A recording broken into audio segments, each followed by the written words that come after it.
By the summer of 1793, the fledgling French Republic faced a dire situation. With its military forces stretched thin across various fronts, experiencing setbacks on almost every front. In the southern region, Spanish forces surged over the Pyrenees, inflicting a series of defeats in Roussillon, while Sardinian troops amassed along the Alpine borders. On the Rhine, a French garrison surrendered the city of Mainz to the Prussians, and internal rebellions drained Republican resources. The port city of Toulon and the entire French Mediterranean fleet had fallen to the British, who initiated a naval blockade in May. The most critical threat to the Republic's survival loomed in the northeast, where a massive multinational army prepared to march on Paris. Led by Prince Georges of Saxe-Coburg-Saalfeld, the coalition army, with a peak strength exceeding 100,000 men, represented the collective might of Europe's ancient regimes. This formidable force included 50,000 Austrians, 14,000 Dutch, 8,000 Prussians, 7,200 British, 12,000 Hanoverians, and 7,000 Hessians. Despite winning the Battle of Raismes, Coburg adopted a cautious approach, determined to secure all French fortifications on the frontier before advancing into the heartland.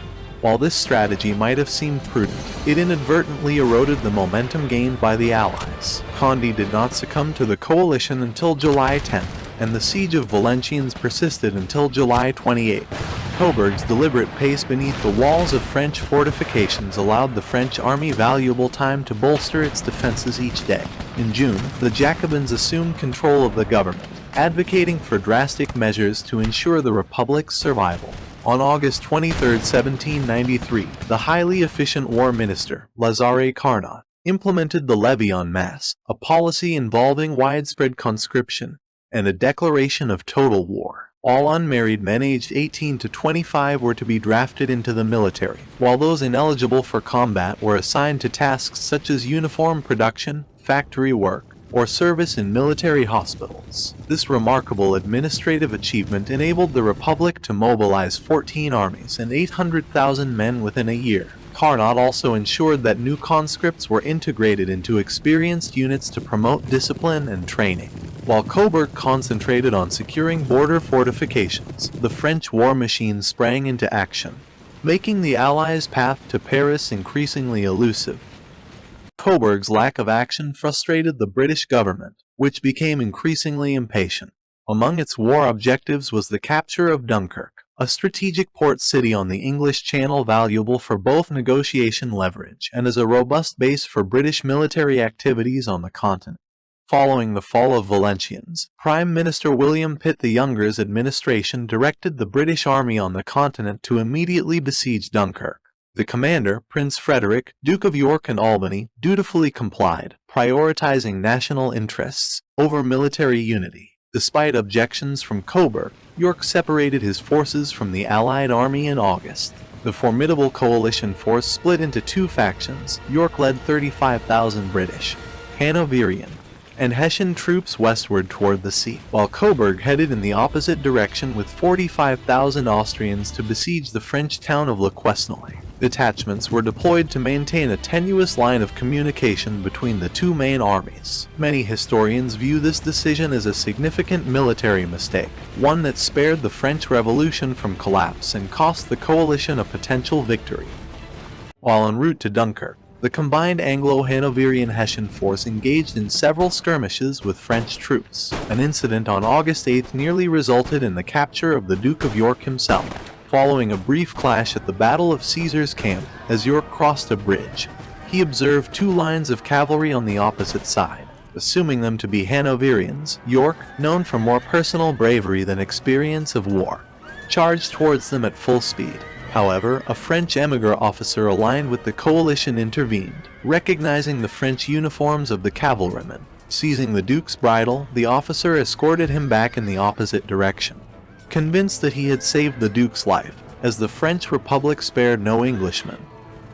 Following this close call, the Duke of York pushed his troops vigorously, leading them through grueling summer conditions. Eventually, on August 22nd, they reached the outskirts of Dunkirk, where York established his headquarters in Furnes. Opting to split his army, York directed his forces to besiege the city, while Freytag's Hanoverian soldiers formed a nearly 20-mile-long cordon.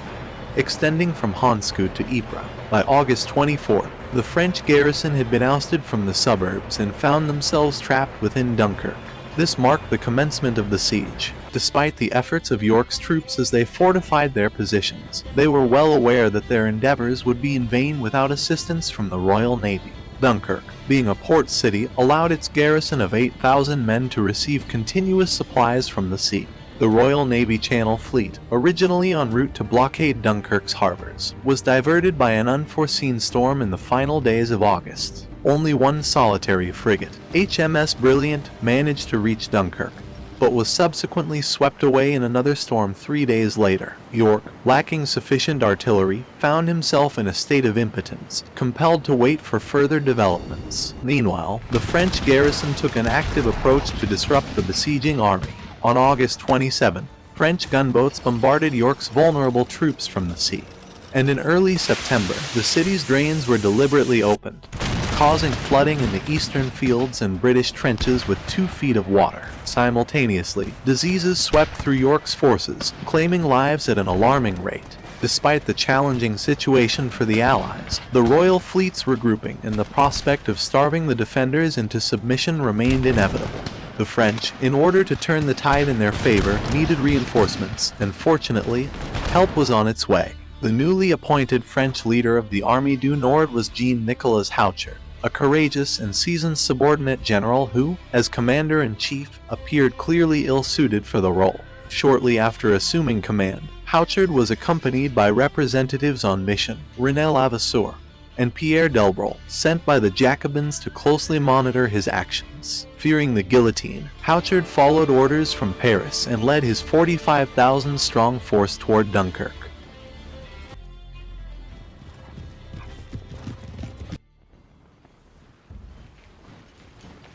On September 5th, Houchard strategically positioned his army near the town of Kassel, directly opposing Freitag's Hanoverian covering force stationed around Hondschoote, located 16 kilometers southeast of Dunkirk.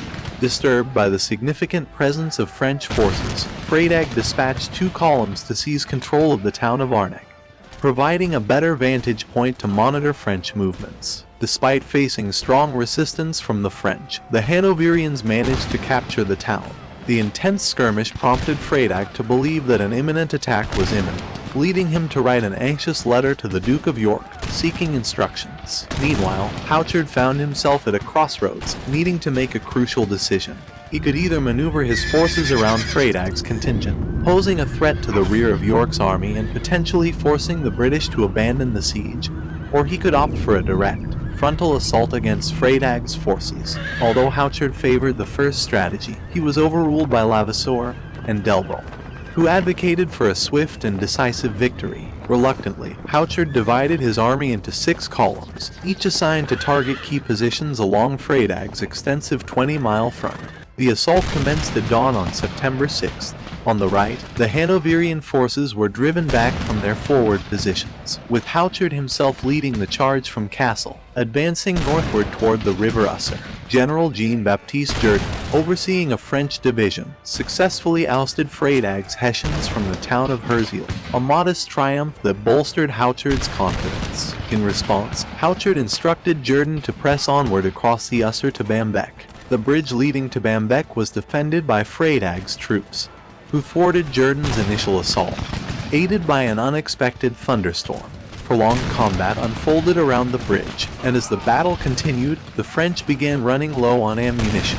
Jourdan reached out to Houchard, inquiring about the possibility of calling off the advance. In response, Houchard's chief of staff conveyed the message that we must conquer at any price. Failing cartridges, are there not bayonets? By 6 p.m., a regiment led by Captain Jean-Baptiste Bernadotte successfully crossed the river, engaging the Hanoverians with bayonets and compelling the Allies to withdraw from Bamberg.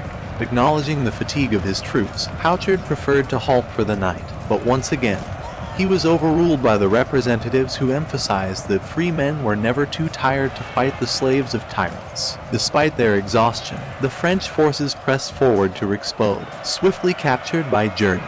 At 8 p.m., Freytag finally ordered a general retreat toward Hondschoote, though the retreat took some time to initiate. As Freytag attempted to organize the withdrawal, He and Prince Adolphus, the Duke of York's younger brother, inadvertently wandered into the French lines, resulting in their capture. Although Prince Adolphus swiftly managed to escape, Freitag sustained injuries in the struggle and remained a prisoner. Freitag's period of captivity proved brief. His second-in-command, General Johann Ludwig Walmoden, received news of Freitag's capture and promptly initiated an impromptu nighttime assault on Rixbode to secure his release. Walmoden's unexpected attack caught the fatigued French off guard, forcing them out of Rixbode and nearly resulting in the capture of Hondschoote himself.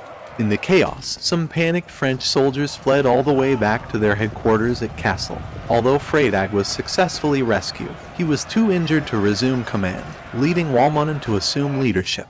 In the early hours of September 7, Walmoden withdrew the Hanoverians to Hondschoote.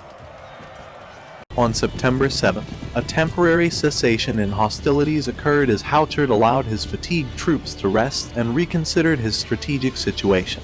Opposite him, 13,500 Hanoverian troops were stationed in Hondschoote, confronted by a French force nearly 3 times their size. Hondschoote devised a plan for a coordinated assault on the morning of September 8. General Leclerc would launch an attack on the left, while the center would be assaulted by 2 divisions under Jourdan and Colonel Vandamme. Simultaneously, General Collard would move in from the right. The chilly morning of September 8 cast a dim light over the battleground, where Colonel Vandamme strategically positioned his skirmishers along the road connecting Rixbode and Hondschoote. This thoroughfare, marked by sunken ditches and bordered by hedges, served as an ideal cover for the French skirmishers. As the first rays of dawn filtered through the haze, Vandamme's sharpshooters adeptly exploited the terrain, unleashing deadly volleys that rattled through the quiet morning air.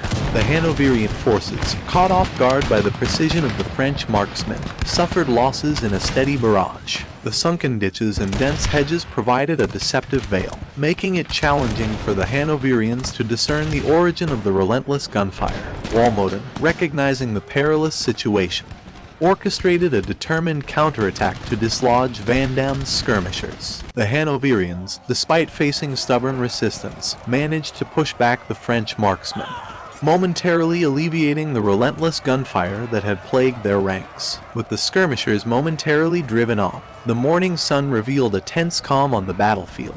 However, Vandamme, undeterred by the setback, regrouped his forces for a more spirited charge. The air crackled with tension as the French soldiers, fueled by determination, advanced once more towards the Hanoverian positions. The resolute charge, though valiant, met fierce resistance from Walmoden's disciplined forces. The battleground became a scene of intense struggle, with both sides locked in a deadly dance for control. Vandamme's second assault, while showcasing remarkable bravery, encountered a formidable Hanoverian defense that repulsed the French advance. Not to be outdone, General Jourdan, observing Vandamme's efforts, decided to launch a coordinated attack on the center. The clash intensified as French and Hanoverian forces clashed in a maelstrom of smoke, musket fire, and bayonet charges. The verdant fields witnessed the ebb and flow of battle, with neither side yielding ground easily.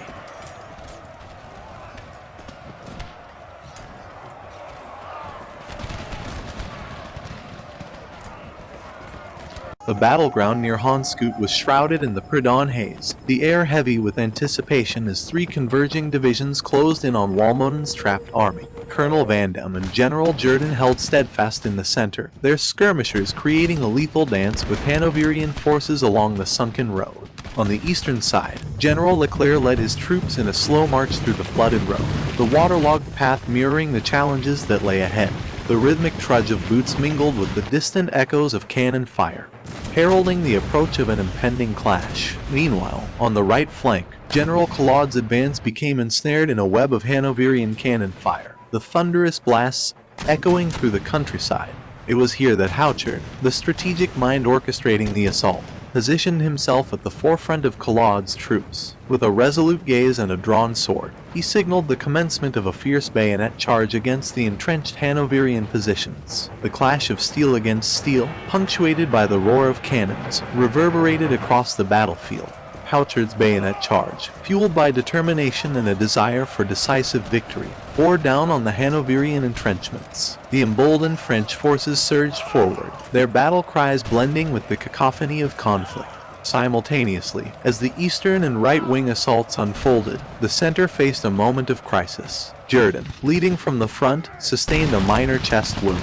The mantle of command fell to Delbrel, a representative on mission with no military experience. In this crucible of war, where ideologies clashed and leadership was tested, Delbrel found himself thrust into the heart of the conflict. The convergence of all three divisions, attacking from different directions, applied relentless pressure on every side of Walmoden's trapped army. The battlefield, now illuminated by the rising sun, became a theater of chaos and valor. The clash of arms, the acrid smell of gunpowder, and the cries of the wounded and the defiant all blended into a symphony of war. The fate of Hondschoote hung in the balance as history unfolded in the crucible of conflict.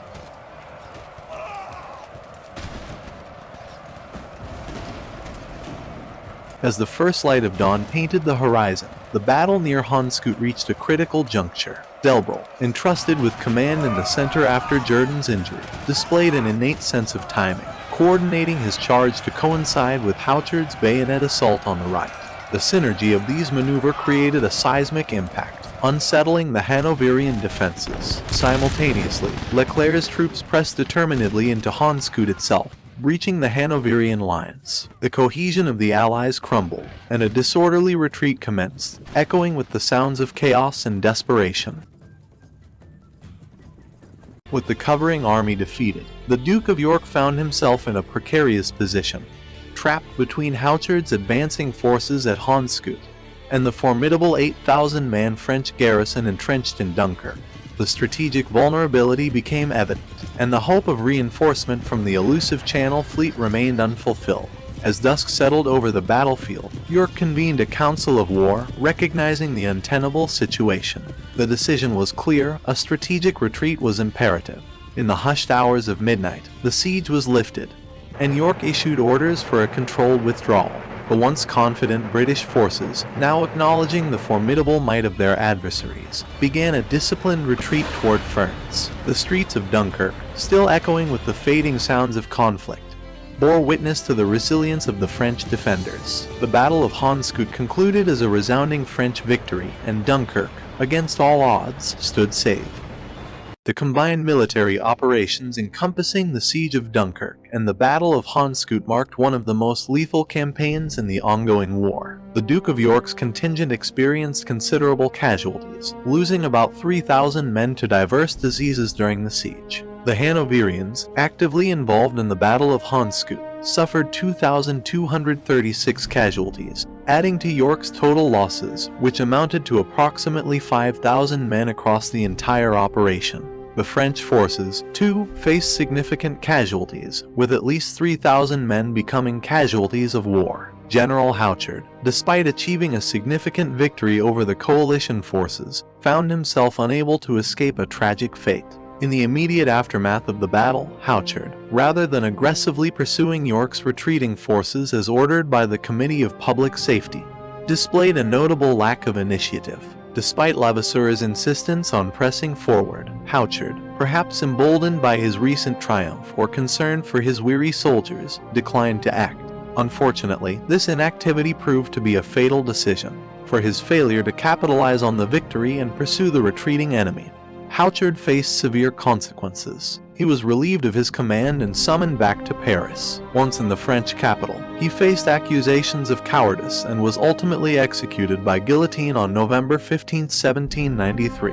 Houchard's command of the Army of the North had lasted a mere 6 weeks. With Houchard's removal, command of the army passed to Jordan, who now redirected his focus towards confronting the Austrian forces.